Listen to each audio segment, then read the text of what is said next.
Good afternoon. My name is Paul Chun. I'm the president of the Asian American Journalists Association.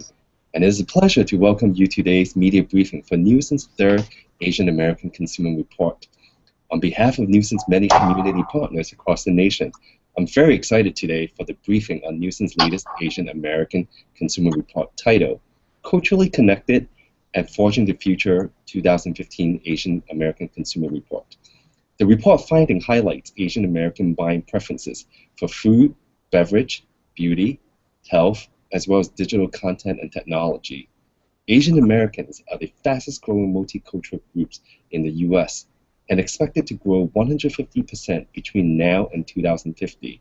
Additionally, Asian American buying power continues to increase and is expected to reach $1 trillion by 2018. With that, I'd like to welcome Betty Lowe, Vice-President of Regional Community Alliance and Engagement at Nielsen, to say a few remarks, and also Niala Boodhoo, AAJA's VP of Broadcast. She will be your host today. Thanks, Paul. Betty, thanks so much for joining us today. Absolutely. Thank you so much for having me, and this is a great opportunity to really showcase some of the great insights that we have at Nielsen. So very happy that you're stewarding the conversation today, Niala. And everyone else is welcome to join our conversation as well. We are tweeting on Twitter. You can use the hashtag #PowerLunch. You can also join in the Q&A and type your questions to us as well, and we'll be taking those questions throughout for everyone who's joining us. But Paul mentioned some of the highlights of the report. The one that stuck out for me, the huge headline, is that Asian Americans were the nation's fastest growing ethnic group, and that buying power projected to reach $1 trillion by 2018. And as I said, that's just the headline. We're going to get into everything now with Betty. And Betty, let's just first, though, start with the basics of this report. And maybe you can tell us, as Paul said, this is the third report that you all have done. What was the idea behind this when you first launched this back in 2012? Sure. For those that are joining us that are not as familiar with Nielsen, we are the global leader of information and insights, and we measure what consumers watch and what consumers buy. And with the recent acquisition of Arbitron, now rebranded as Nielsen Audio, we are also measuring what consumers listen to.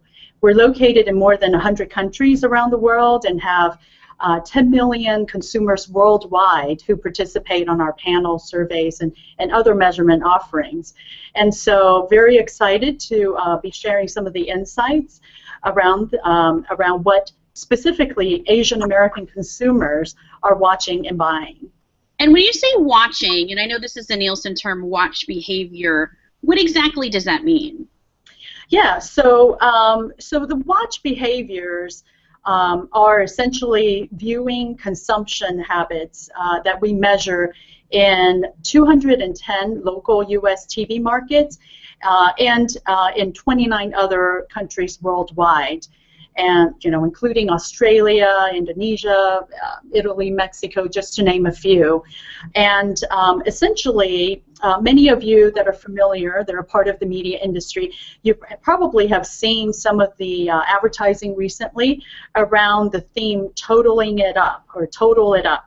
And we know that today, more than ever, we have so many different ways to watch television. People are watching television wherever and whenever they want, on TV sets, computers, mobile, tablets, you name it.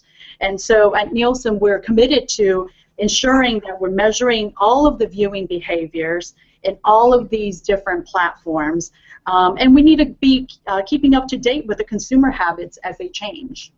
And so let's get into consumer habits first and ask, especially as we think about consumer and other viewing behavior, what do you think stands out about this report? Well, so back in 2012, we launched the first inaugural State of the Asian American Consumer Report, and that kind of set the baseline around what Asian American consumers watch and buy. It also set the context around the demographics, because previously in our community we really didn't have a lot of insights about the Asian American consumer. We had some around the demographics, and so as part of our Diverse Intelligence Insight series that we launched back in 2012, we kind of help the community as well as the general population understand a little bit more around the Asian American consumer habits. And then last year, we produced the second of the State of the Asian American Consumer Report, and we focused a little bit more around the watch habits. And what's new and different this year in this report, we dug deeper into the consumer habits, highlighting some of the unique behaviors, and then we also provided some deeper insights into the mindset of the Asian American millennial woman. So, and we can get into that a little bit more later on as well. Right, and before we get into that, maybe you can also outline some more basics for us about the Asian American community. You know, Paul mentioned a few things just about the size of the market and how the market has grown and population. What else do we need to know? Right, so, you know, in general, we know that our influence, our Asian American community size and influence is expanding and growing. And we are one of the fastest growing multicultural segments here in the U.S. In fact, in 2014, immigrants from China and India actually surpassed immigrants from Mexico. And that, surprisingly, has really you know, the consumer behaviors have really demonstrated themselves through some of the insights that we see, because we know that the uniqueness of this immigrant experience, as well as the cultural ties and heritage that bind us, really shape our consumer habits. If you're just joining us, this is an AAJA Power Lunch with Nielsen. My guest is Betty Lowe. She's the Vice President of U.S. Community Alliances and Consumer Engagement for Nielsen. And we're talking about this third of this Intelligent Insight series about the Asian American community. You can tweet your questions if you're on Twitter using the hashtag PowerLunch. If you want to type your questions into the Google Hangout, you're welcome to do that as well. And Betty, I think we should get into some of the consumer behavior that you talked about.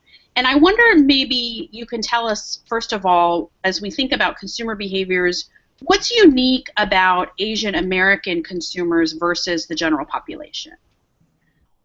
Sure, and so what we have found in terms of looking at, you know, just providing a general highlight overview of the consumer expenditure survey.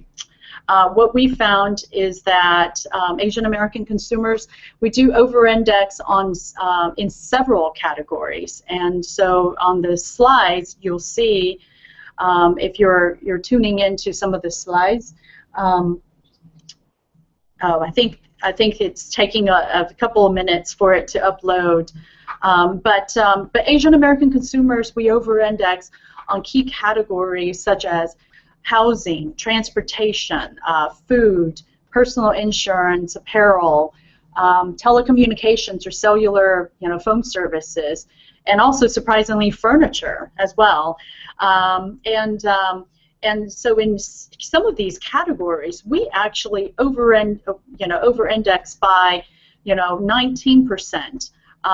You know, for instance, in the personal insurance category, we over-index by 41% over the general population, and that's a significant number, because we know that, you know, one of the cultural values that as Asian Americans we hold the family very dear to our hearts, and we want to protect the assets for our future generations, and so personal insurance is one of the key categories where we over-index.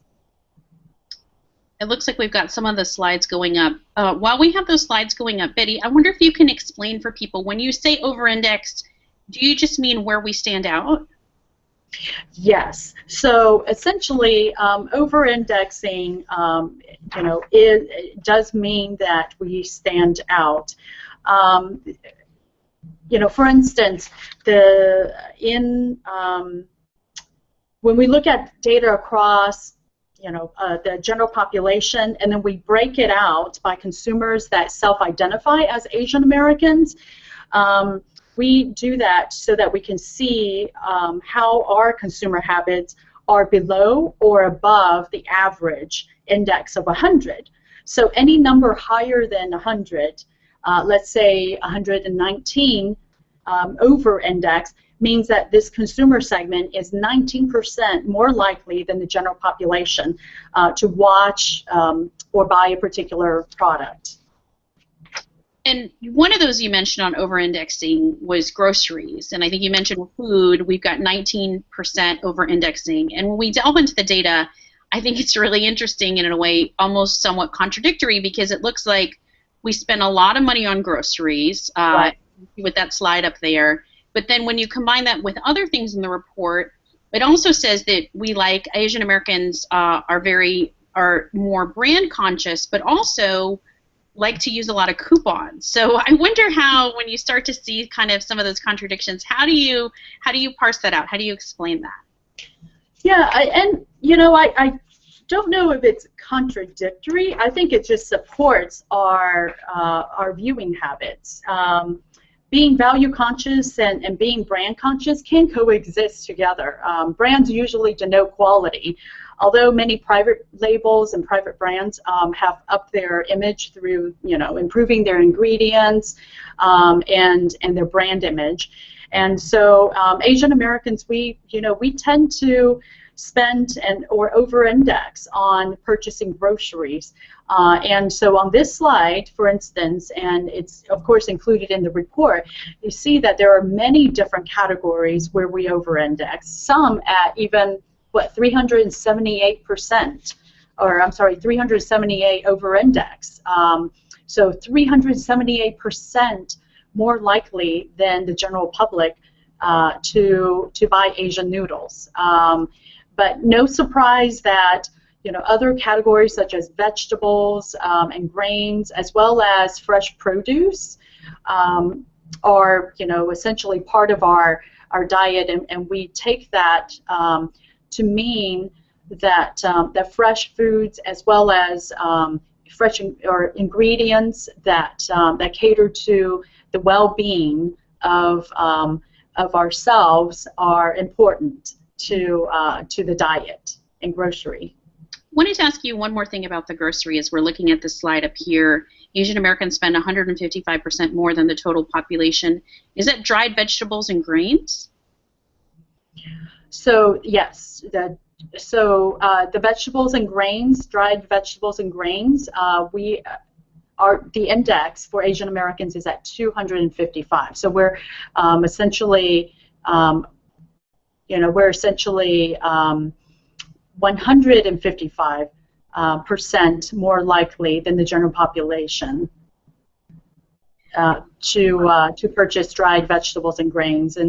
And what we eat is highly influenced by our culture. So of course, we're buying most of the Asian noodles, as well as the grains. Rice is a crucial part of our diet, but we also over-index on other categories, such as photographic supplies and diapers, out of the non-grocery category. So high birth rate, for example, is one of the reasons why Asian American population has grown so quickly. And we're buying more diapers than the general market consumers, which is interesting. You also mentioned about family, and before we get to, I know that we talked about, you mentioned millennial women, and I want to get to that in a few minutes, but you said that we live in multi-generational households, and I wonder what the implications are for that with consumer behavior. Sure.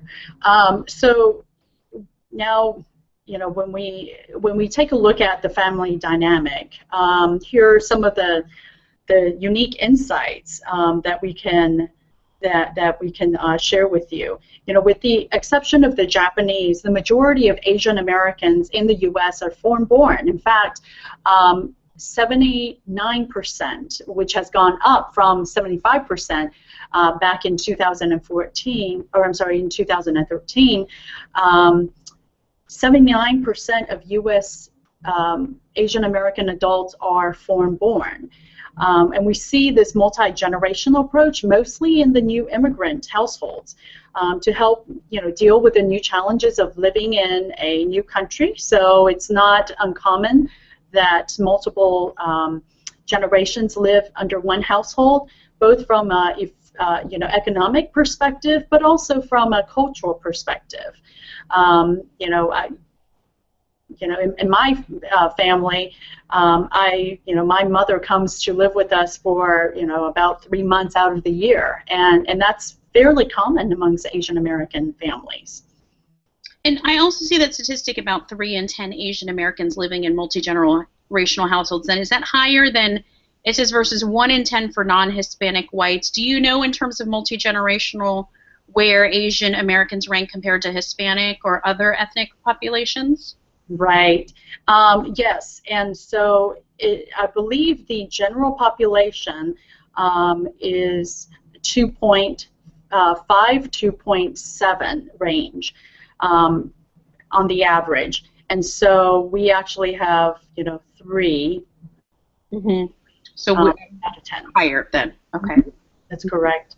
And this impacts, the multi-generational phenomenon impacts the way that we shop. And so our shopping lists and the frequency of trips to the market are also impacted by the multi-generational phenomenon.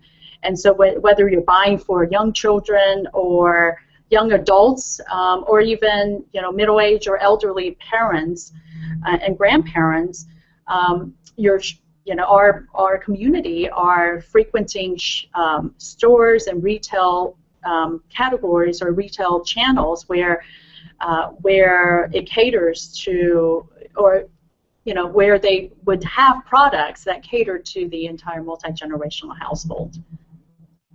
If you're just joining us, this is an Asian American Journalists Association and Nielsen Google Hangout, and we're talking about Nielsen's latest consumer report about Asian Americans. That's Betty Lowe with us. I'm Niala Boodhoo, AAJA's Vice President of Broadcast. And if you have questions for us, feel free to use Twitter and use the hashtag #PowerLunch. You can also join if you're on the Hangout as well in the Q&A section and send your questions along to us, and we'll address them as they come up.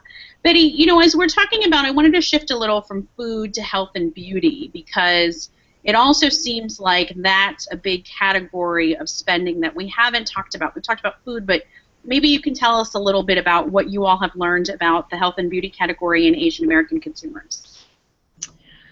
Sure, and so it seems like everyone is trying to live and eat healthier these days, and Asian Americans are leading the pack, so to speak. We certainly care about what is in our food, and we care about where and how it's grown, and so we're 31% more likely to buy organic, and 22% less likely to allow junk food in our homes. So Nielsen research doesn't tell us this specifically, but I think that these numbers relate to the type of foods that we eat. For instance, cheese, for one, isn't a big part of our diet culturally, with the exception of the South Asian or Indian population, right? Because cheese is part of the diet of Indian Americans, but when we take a look at some of these other unique insights, it does seem like our journey from inner to outer well-being is a critical part of how we keep ourselves healthy and our families healthy. Before we get to beauty, Betty, we had a question about food habits, and as mentioned, especially as you mentioned, more likely to eat organic foods, less likely to allow junk food. Are there specific habits about where Asian American consumers are shopping for food? Would that be in general population grocery stores, specific neighborhood markets? What do we know about that? Sure. Actually, yes, I do have some insights, or we do have some insights around the Asian American shopping channels. And when we're not at the grocery store, we're in warehouse clubs, such as Costco or Sam's Club. These warehouse-style retailers can usually tend and cater to the multi-generational household by offering products in bulk. They also have very good quality products, brand name products that at very, very good prices, and so those tend to attract the Asian American consumer at a higher rate. And so when we're looking at some of the insights, what we found is we tend to frequent the warehouse clubs. For the general population, they visit the warehouse clubs at 5%. Whereas Asian American consumers visit warehouse clubs at 11% out of their total retail visits. That's interesting, and that gets back to what you were saying earlier about that kind of is the sort of the hand in glove of being value and brand conscious a little bit also.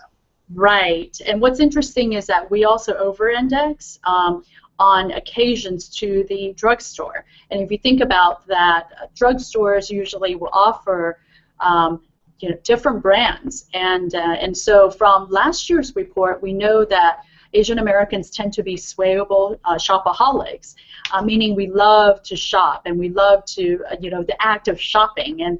And I'm very guilty of that. And so when I go to the drugstore, it's not uncommon that I go there for cough drops and come out and, with new lotions and potions and the latest, nail colors, as well as, picking something up from the clearance aisle from the leftover July 4th holiday season. So, so those are, so those are some of the unique habits, and I know I'm not alone, and many of my friends can probably attest to that as well.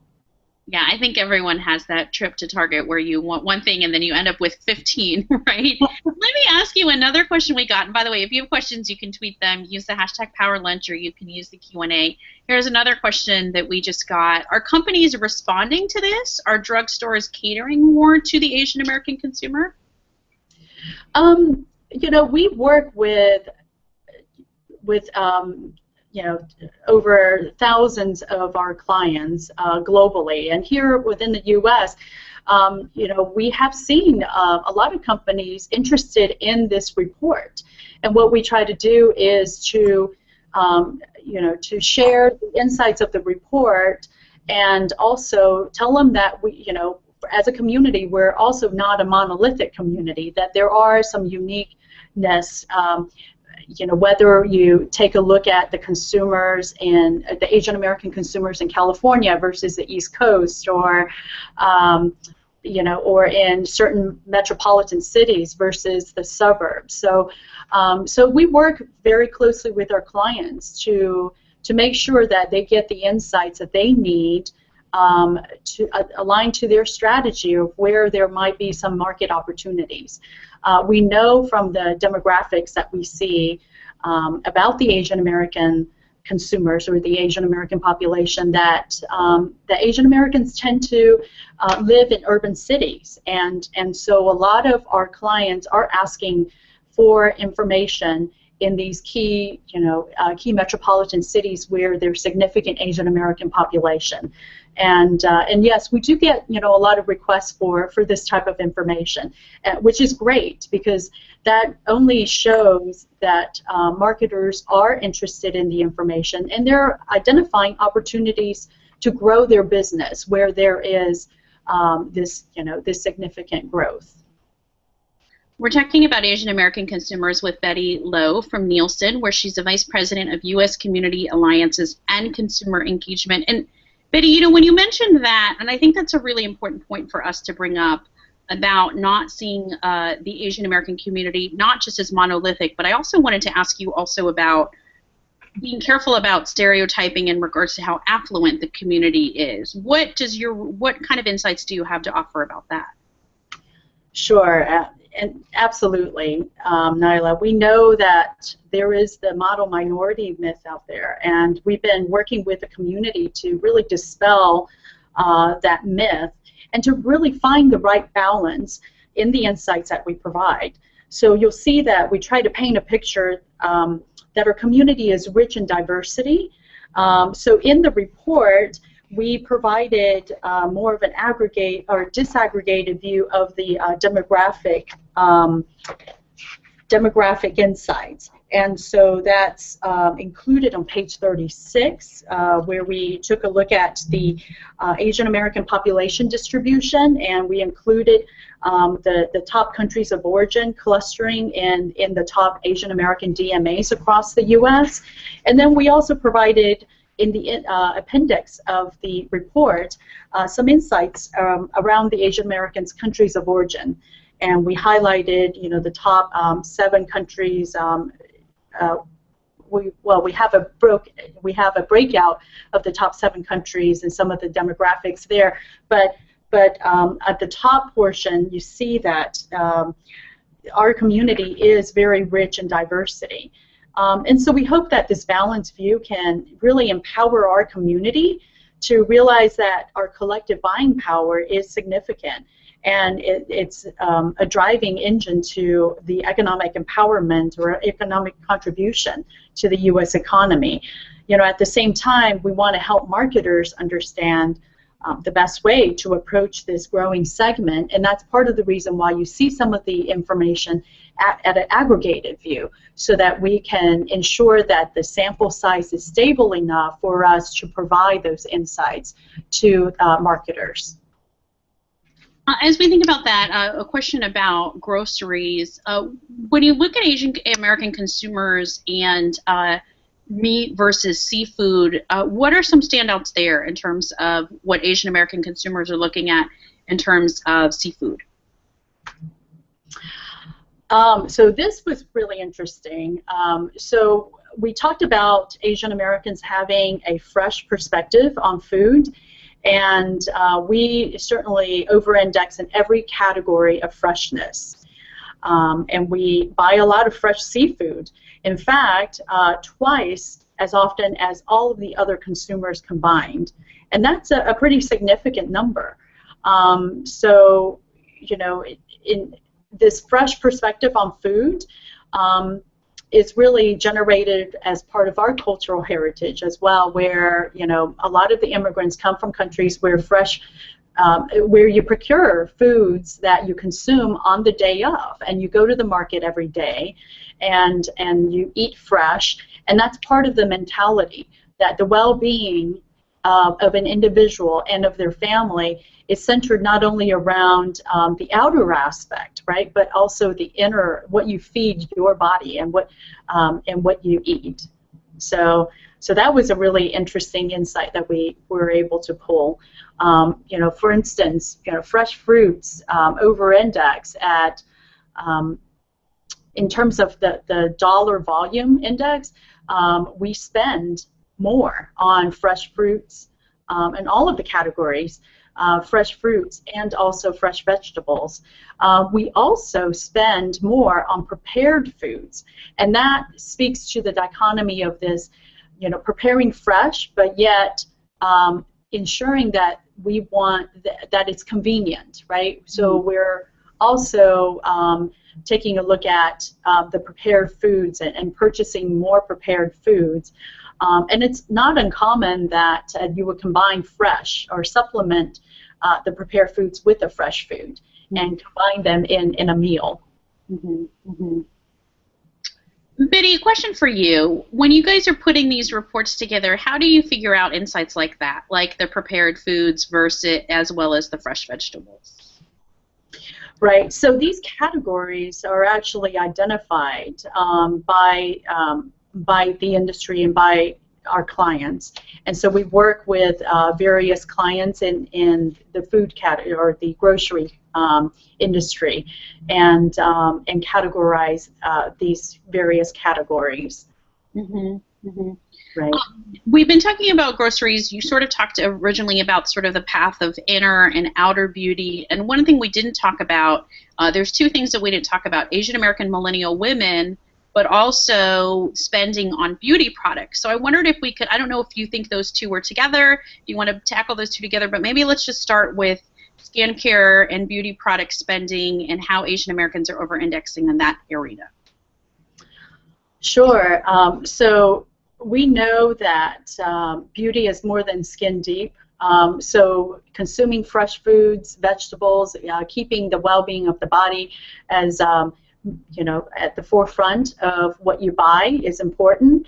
And then we also saw, as we dug deeper into some of the insights around the beauty and wellness category, we also, or the health and beauty category, we also saw some unique insights around how Asian Americans over-index on the purchases of these products. So, for instance, 70% more on skincare products. We spend 70% more on skincare products, which is actually a huge number if you think about the about what you buy. I mean, I'm just thinking about what's in my medicine cabinet and the different brands and different things that I've tried over the years. And it's not just it's not just on skincare products. It's also on baby products, family planning products. So in the health and beauty department, we do tend to over-index. And what about Asian American millennial women? You mentioned that at the beginning. Sure. So when we took a look at these insights, we thought, well, are there any unique are there any unique insights into the mindset of the millennial Asian American woman? And so we were able to disaggregate the data even more and identify that millennial Asian American women who are heads of their households are very discriminating shoppers, and they want and demand the best quality, but are also searching for value at the same time. And so I know that we do see some of that in the general market, but within the Asian American millennial women, we are picking right up where the Generation Xers and Boomers left off. We're very discriminating, and compromising on quality doesn't sit well with us. So, so these are some of the sound bites that we were able to uncover when we took a deeper look at the insights. So, for instance, name brand products are worth the extra price. Private labels have non-appealing packaging, which deters me from buying. So these are very unique consumer habits into the mindset of the Asian American millennial woman. So private label, it doesn't appeal as much as they might not feel as comfortable in serving those private label products to guests. So the brand, again, brand resonates, and quality matters. And so, Betty, when you say private label, do you just mean non-brand, like off-brand? Is that what that means? Right. So private labels would be the store brands. But I know that I would say in the past several years, as I'm shopping for my family in the grocery stores, I do see an uptick of the store brands or private labels improving their brand image and really improving the ingredients that they use in their private brands. So it would be interesting to see how the insights might shift within the next few years. And what other reasons do particularly millennial Asian American women give for not being comfortable or buying private label brands or products? You said that they don't know enough about them. What else? I think brand denotes quality, and also for many prestige. It's the brand names that you want to serve to your guests when they come, and so I think that really matters to how we shop and how the Asian American millennial women shops. So if you're willing, for instance, one of the insights that we found in here around the Asian American millennial women is that they're willing to spend $20 or more on a bottle of wine. So if you care, if you're willing to spend at that price point, then you care about brand labels and quality. And so they also, represent the key decision makers in a lot of the households, and tend to be early adopters and trendsetters. And so, this phenomenon and these insights around the Asian American millennial women is so interesting, because it kind of sets the tone on the decisions that are made in the stores for the Asian American household. Betty, do we know how much this differs for non-millennial Asian American women? Do we see something different among the millennial Asian American population than different generations? Overall, if you look at across all millennial women, it's also true that they have the greatest influence over the products that they buy for their home and for their household. Mm-hmm. And so when we took a look at specifically the Asian American women, we actually compared it to the general population. Mm-hmm. But the mindset, these are sound bites from the consumer surveys that we've conducted. And these are the sound bites that surfaced from those surveys. Mm-hmm. And do we know how this differs from older Asian American women? Also, did Nielsen look at that data as well? We do have the disaggregated view. Mm-hmm. I would have to go back and relook at the insights or the breakouts, but as we didn't include that as a comparison in the report. But for those that are interested, feel free to shoot me an email, and I'll be more than happy to see if we have that available compared to the older generation. Mm-hmm. So if you've just tuned in midway to this Google Hangout, that's Betty Lowe. She's with Nielsen, and we're talking about Nielsen's latest report about the Asian American consumer. We have questions coming in, and so I'm going to get to some of those questions in a minute. You can keep sending your questions via Twitter. You can use the hashtag #PowerLunch. You can also use the Q&A on the Hangout if you want to do that. And, we were just talking about millennial Asian American women, and when we look at this report, Asian American buying power is nearly 4 times larger than that of the entire U.S. millennial segment. So that's the power of the market that we're talking about here with Nielsen, who's been studying this for a couple of years, and with Betty. And Betty, I wanted to sort of switch gears a little bit and switch from consumer to technology, because you mentioned in particular Asian American women and being early adopters and trendsetters. And I know that's also a theme we see a little bit when we're looking at technology and Asian Americans. I wonder if you can explain a little bit more about general trends we see with Asian Americans and technology. Sure. So, what's so unique about our consumer segment, our community, is that we are early adopters of technology, and we will leverage technology to help us in our shopping. But even, in general, I know that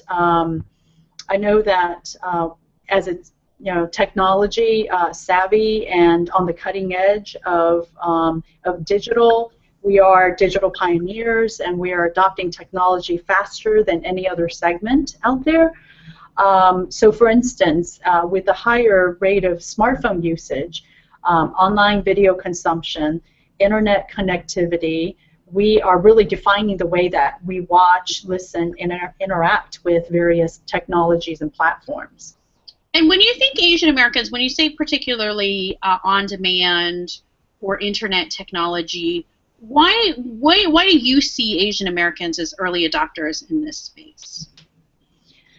I think traditionally, if you look at some of the previous, some of the various platforms of technology, you can see that we tend to gravitate towards the various platforms where we can really self-express, right? Whereas we didn't see a lot of Asian Americans in the media previously in the past several decades. Now there are various shows on various networks where Asian Americans are being represented. Sure. And there's, with Fresh Off the Boat, Mindy Project, I mean, you name that. There are so many various shows that are available that also feature some of these subjects that interest us. This is where we are seeing that that consumers, our Asian American consumers, are watching it on demand and taking it, wherever they go. So mobile technology is very important. Video on demand, we over-index on that as well, and more, it's a way for us to also self-express and connect with our families and friends, right? So on various social media platforms, we tend to over-index versus the general population. Mm-hmm. And when you say over-index, I wonder if you can highlight some of that, because I know particularly in last year's report you all focused on technology and digital usage and mobile phone penetration.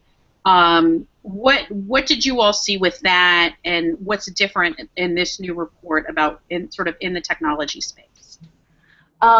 Yeah, I think in the next couple of slides we have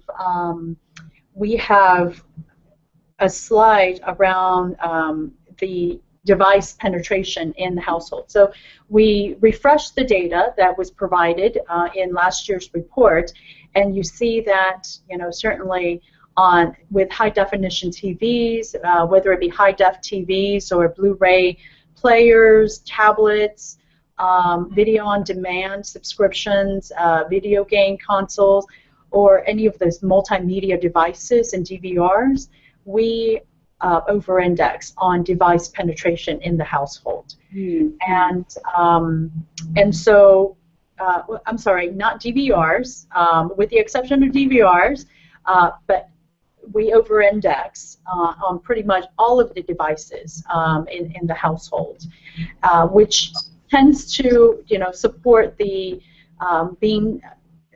being digital pioneers, right? We want the latest technology, regardless of price. And when we find a technology and a product that we like, we tend to share that with our friends and family, and we'll recommend that to them. Biddy, would you say it's accurate that Asian Americans then are pioneers or early adopters of technology? When you look at Nielsen data over the years, particularly with on-demand and other technology, would you say that Asian American consumers can be a bellwether for the general population? Absolutely. So if you take a look at the time spent for Asian Americans versus the general population, you see that our watch habits are fairly unique, and we are over-indexing and watching more on mobile, as well as watching videos on the internet.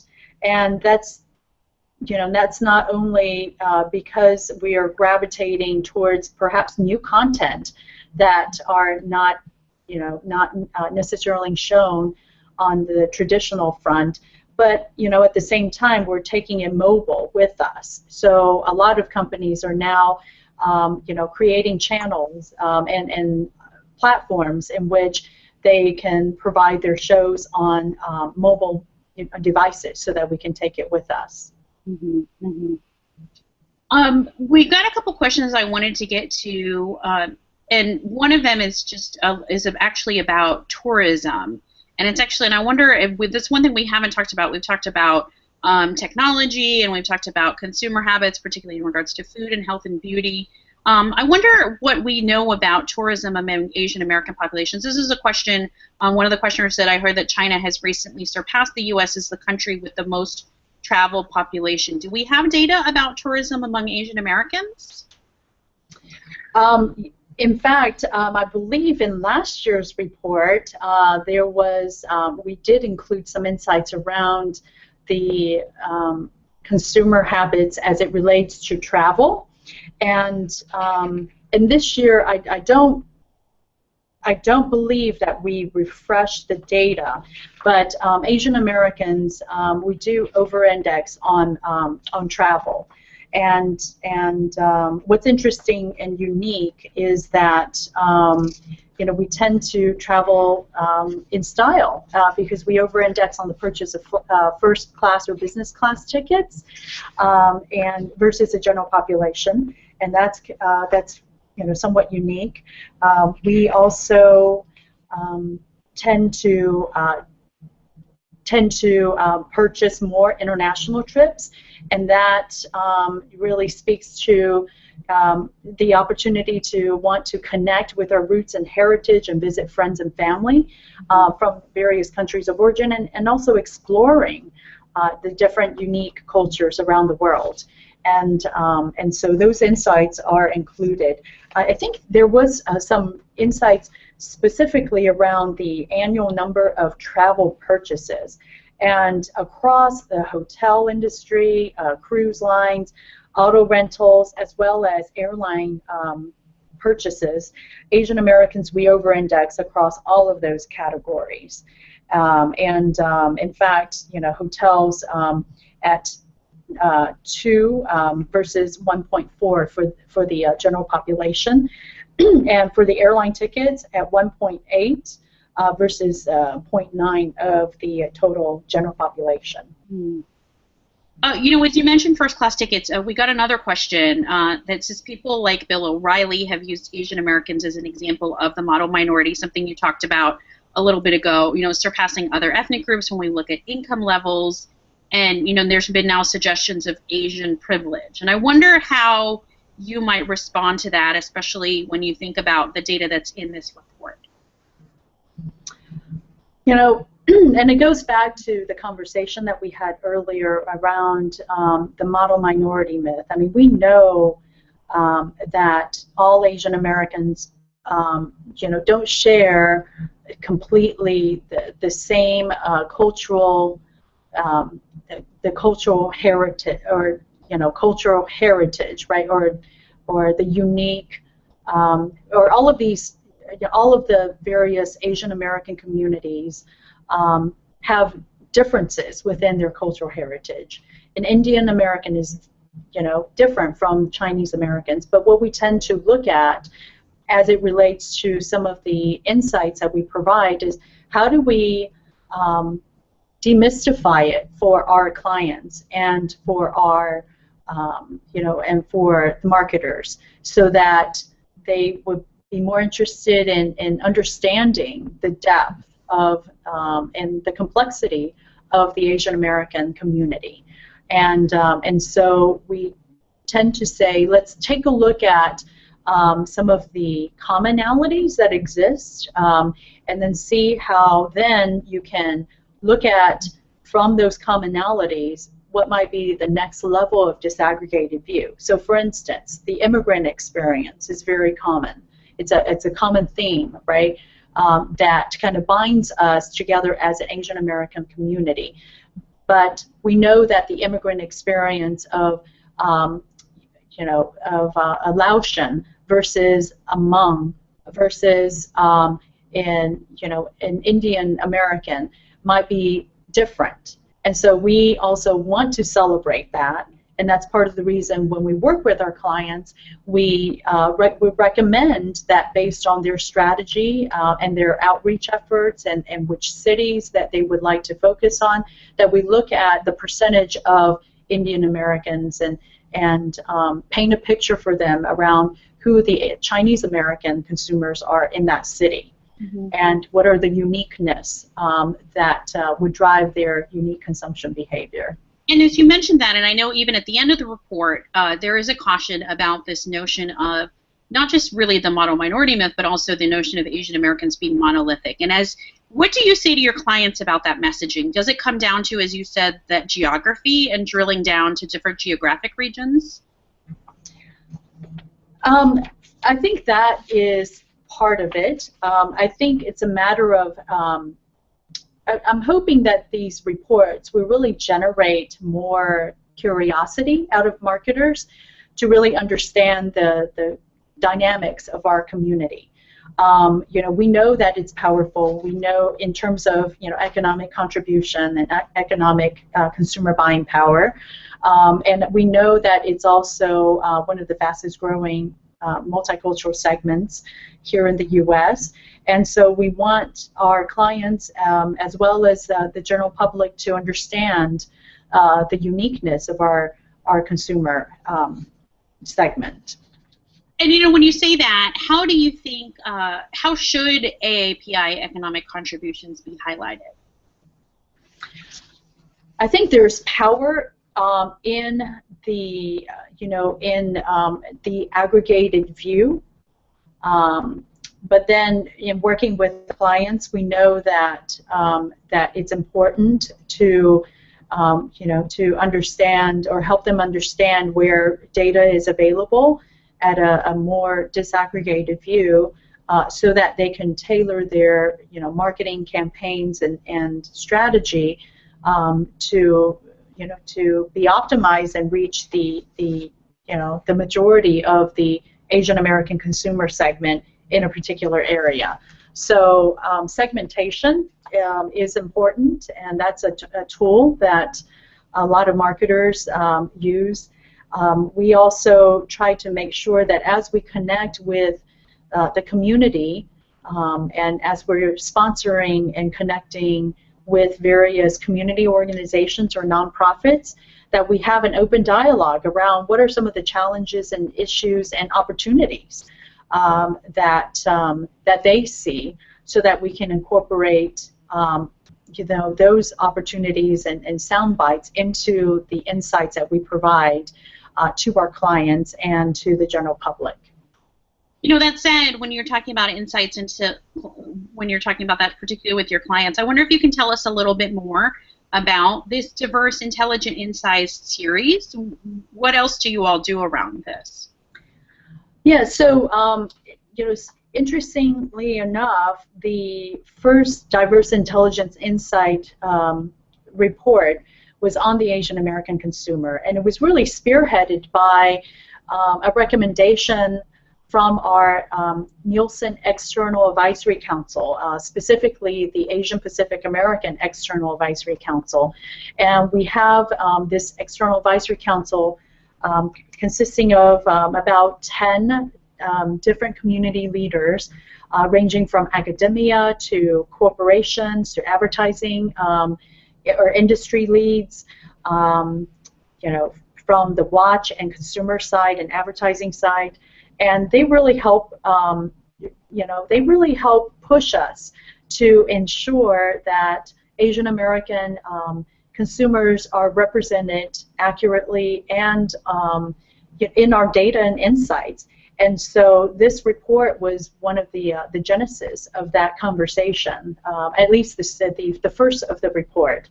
And since then, they've worked very closely with us to steward the subsequent reports. We also, work across our communities, as I mentioned, the various community organizations that we support. We support a total of more than 200 community organizations, multicultural community organizations here in the U.S. And having those dialogues, those open dialogues around, how do we dispel the mono-minority myth together using these insights, I think that's critically important. And the last thing is in all of the insights that we share, and that's part of the conversation that we've been having and we've been driving internally across all of our thought leadership pieces. Where possible, we want to feature the multicultural breakouts in those reports, mainly because we know the dynamic growth of the multicultural communities here in the U.S. So we continue to push for that as well. Betty, we've talked about so many things over this hour, and as we wrap up and we're in our last few minutes here, I just wanted to ask you what major trends you see from the last few reports altogether. What's sort of the takeaway you want people to be thinking about when we look at Asian American consumers and all of the data that Nielsen has compiled on this over the past couple of years? Yeah, I think the main thing is that we are a powerful economic force, and the rising spending cloud can really represent a growth opportunity in many businesses, and the other key message is in sharing these type of insights, we want to empower our community, the Asian American community, so that they are represented within the insights that we share. And so that's part of our core message as we go out into the community, is that that your voice matters, right?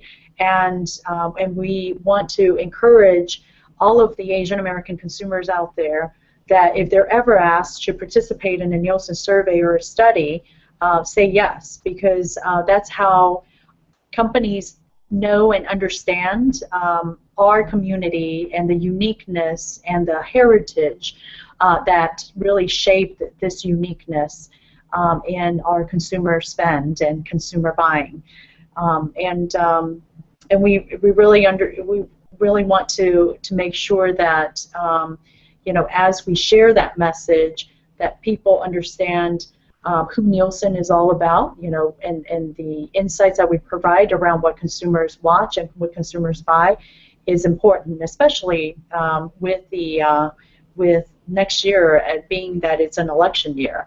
We talk a lot about civic engagement and how that's everyone's responsibility to be civically engaged and